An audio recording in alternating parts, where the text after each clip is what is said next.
Ikhwatu iman yang dirahmati Allah Subhanahu wa taala. Lalu kalau gitu kita pengen tobat, gimana caranya tobat kita supaya diterima oleh Allah Subhanahu wa taala? Ini pesan ini juga disampaikan oleh Allah Subhanahu wa taala dalam surat Ali Imran ayat 135 136. Allah berpesan kepada kita, walladzina idza fa'alu fahishatan aw zalamu anfusahum. Ayat ini menyambung dengan ayat sebelumnya, masih membicarakan tentang sifat-sifat orang yang bertakwa. Diawali dengan kalimat wasari'u ila maghfiratin min rabbikum wa jannatin arduhas samawati wal ardu uiddat lil muttaqin.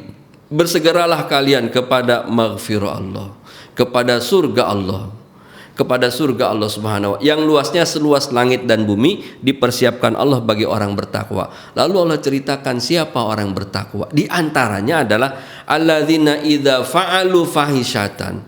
Orang bertakwa juga punya kemungkinan berbuat salah apabila ia melakukan perbuatan fahisyah, perbuatan fahsya, au zalamu anfusahum, atau zalim terhadap diri mereka, zalim terhadap diri mereka, zakarullaha fastaghfaru lidzunubihim wa may yaghfiru dzunuba illallah wa lam yusirru ala ma fa'alu wa hum ya'lamun. Maka begitu dia melakukan perbuatan salah, maka dia ingat kepada Allah Subhanahu wa taala. Sehingga kalau kita bertobat, maka yang pertama yang harus kita lakukan adalah kita mengakui bahwa kita ini berbuat salah. Kita sadar bahwa kita ini salah. Kita sadar kita ini dosa. Karena hanya orang yang mengakui berbuat dosa, hanya orang mengakui berbuat salah, ia mau bertobat kepada Allah Subhanahu wa taala. Kalau seseorang tidak mengakui berbuat salah, maka dia tidak akan bertobat.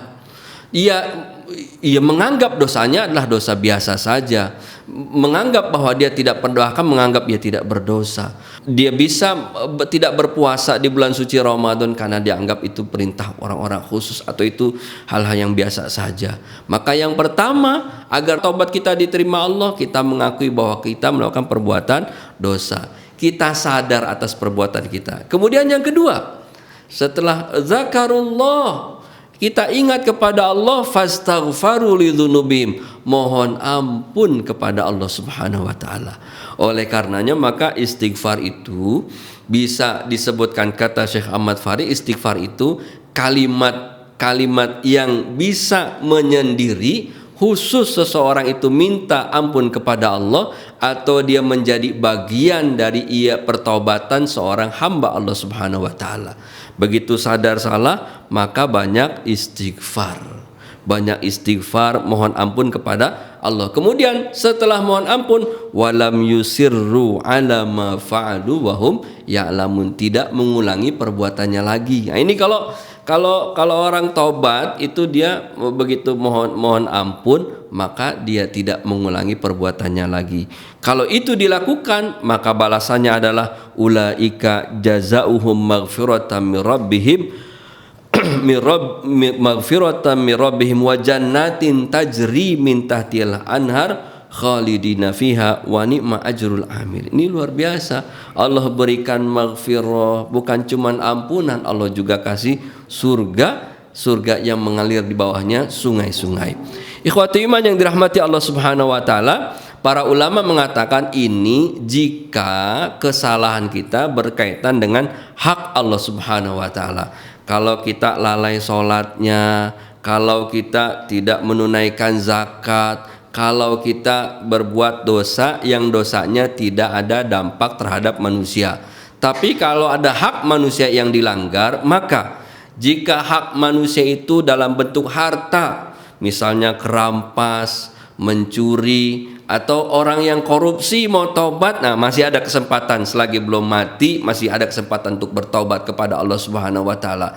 Maka jika ada hak harta yang diambil, bagaimana sikapnya? Hartanya dikembalikan kepada yang sudah diambil. Wah, saya udah ngambil harta dia, malu kalau saya pulangin ntar gimana ya? Maaf, kemarin saya ngambil barang kamu. Waduh, Gimana coba kira-kira? Oh, jadi kamu yang ngambil barang saya, berantem itu pasti itu. Bisa rame itu. Kalau itu tidak memungkinkan, maka diganti dengan pemberian yang ia berikan kepada orang tersebut. Diganti lagi diberi. Kalau sifatnya harta, bagaimana kalau sifatnya misalnya celaan? Kalau nggak celaan, tuduhan atau juga ngomongin orang gitu. Ternyata orang tersebut pernah kita omongin, dia jadi objek dari ghibah.